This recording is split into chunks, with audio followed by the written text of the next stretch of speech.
দোয়া কবুল হচ্ছে না, প্রতিদিন কিছু সময় ব্যয় করুন দোয়ার পিছনে। ইনশাল্লাহ আল্লাহ আপনার দোয়া কবুল করবেন। এই দুর্গম পথ অনেক সহজ হবে। ইনশাল্লাহ চেষ্টা করে দেখুন।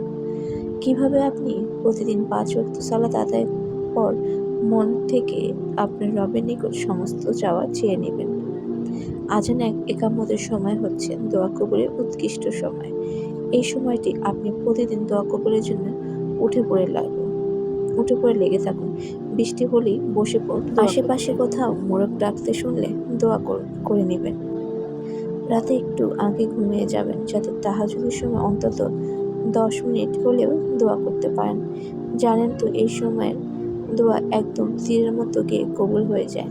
মা বাবাকে খুশি রাখার চেষ্টা করবেন এবং তাদের বলবেন আপনি আল্লাহর কাছে কিছু চাচ্ছেন, তারা যেন দোয়া করেন। ইনশাল্লাহ তাদের দোয়া কবুল হবে। ফেরত দেওয়া হয় না। বাবা মায়ের করা দোয়া কখনো ফেরত দেওয়া হয় না। এভাবে চেষ্টা করতে থাকুন। ইনশাল্লাহ অতি শীঘ্রই আল্লাহ তাআলা আপনার দোয়া কবুল করে ফেলবেন। ঠিক অলৌকিকভাবে দেখবেন আপনার দোয়াগুলো সব কবুল করে নেবেন আল্লাহ তাআলা। আল্লাহ হাফেজ। সবাই ভালো থাকবেন।